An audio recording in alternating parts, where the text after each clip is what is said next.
Hello viewers, வணக்கம். Welcome to tickling taste. மிகவும் சுவையான தித்திப்பான ஜவ்வரிசி சேமியா பாயசம் எப்படி செய்கிறதுன்னு பார்க்க போகிறோம். இந்த மழை நேரத்தில் சுட சுட சுவையாக இதை நம்ம செஞ்சு கொடுத்தோன்னா ரொம்ப ஆசையாக வீட்டில் இருக்க எல்லாரும் சாப்பிடுவாங்க. அதுக்கு ஒரு வாணலில் 2 டீஸ்பூன் அளவுக்கு நெய் சேர்த்துட்டு 100 கிராம் அளவுக்கு சேமியா சேர்த்துக்கணும். இது பாயசத்துக்காக போடக்கூடிய சேமியா. இந்த சேமியா பார்த்தீங்கன்னாக்கா நல்ல பொன்னிறமாகிற வரை வறுத்துக்கணும். நம்ம கிச்சடிக்கெல்லாம் செய்யக்கூடிய சேமியா யூஸ் பண்ணாமல் பாயசத்துக்கு போடுற சேமியா யூஸ் பண்ணிக்கோங்க.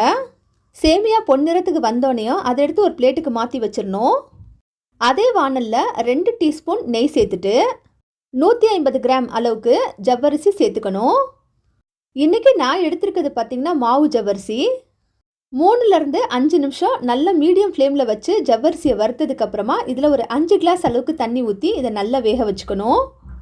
இதை வேக வைக்கிறதுக்கு தண்ணி அளவு அப்படின்னு எதுவும் கிடையாது. அதனால் நீங்கள் கிளாஸ் கப்பு எதில் வேணாலும் தண்ணி சேர்த்துக்கலாம். ஆனால் ஜவ்வரிசி பார்த்திங்கனாக்கா நமக்கு கையில் எடுத்து நசுக்கும் போது நல்லா மாவாகணும். அந்தளவுக்கு இது வேகணும். ஜவ்வரிசி வேகிறதுக்கு 8லேருந்து 10 நிமிஷம் ஆகும். இப்போ பாருங்கள், இந்த அளவுக்கு ஜவ்வரிசி நமக்கு வேகணும். தண்ணியெல்லாம் வத்திருச்சு. கையில் எடுத்து நம்ம நல்லா நசுக்கும் போது ஜவ்வரிசி நசுங்கணும். அந்தளவுக்கு இது வெந்துருச்சுன்னா நமக்கு போதுமானது. ஜவ்வரிசி நல்லா வெந்ததுக்கப்புறமா இதில் காய்ச்சி ஆற வச்ச பால் 4 கப்பு சேர்த்துக்கணும். கொஞ்சம் கெட்டியான பாலாக இருந்தாக்க பாயசம் ரொம்ப டேஸ்ட்டாக இருக்கும். பாலை சேர்த்ததுக்கப்புறம் நல்லா இதை மிக்ஸ் பண்ணி விட்டுருங்க. இப்போ பால் நல்லா கொதிக்க ஸ்டார்ட் ஆனதுக்கப்புறம் ஏற்கனவே வறுத்து வச்சுருக்க சேமியான இந்த பாயசத்தில் சேர்த்துக்கணும். இப்போ நல்லா ஃபுல் ஃப்ளேமில் வச்சு சேமியா நல்லா வேகிற அளவுக்கு கொதிக்க விடணும். சைடில் பார்த்தீங்கன்னாக்கா நமக்கு பால் ஆடை திரண்டுக்கிட்டே இருக்கும். அந்த ஆடையை எடுத்து விடுங்க. சேமியா இப்போ வெந்துருச்சு. கையில் எடுத்து சேமியாவை பார்த்தோம் அப்படின்னாக்கா சேமியா நல்லா இது நசுங்கணும். அந்தளவுக்கு வெந்ததுக்கப்புறம் லோ ஃப்ளேமில் போட்டுட்டு இப்போ ஒரு 4 டேபிள் ஸ்பூன் அளவுக்கு பால் பவுடர் எடுத்துக்கணும். பால் பவுடர் இந்த பிராண்டு தான் இல்லை, எந்த பிராண்டு வேணாலும் எடுத்துக்கலாம். அதில் 1 கப் அளவுக்கு காய்ச்சி ஆற வச்ச பால் சேர்த்து எதுவும் கட்டிகள் இல்லாமல் மிக்ஸ் பண்ணி விட்டுக்கணும்.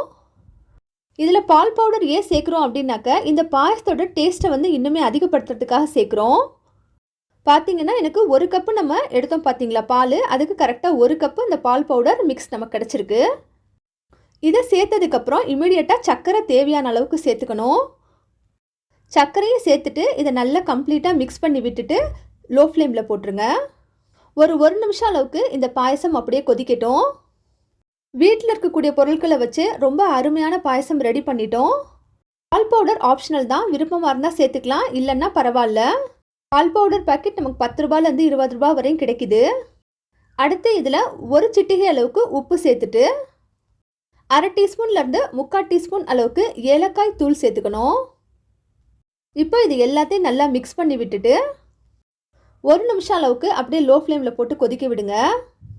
கொதிச்சதுக்கப்புறமா இதில் முந்திரி, திராட்சை, நமக்கு விருப்பமான ட்ரை ஃப்ரூட்ஸ் எதுவாக இருந்தாலும் இதில் நம்ம சேர்த்துக்கலாம். ஆனால் பொதுவாக பாயசத்துக்கு நம்ம முந்திரி, திராட்சை தான் சேர்க்குவோம். அதை நெய்யில் நல்லா வறுத்துட்டு சேர்த்துக்கங்க.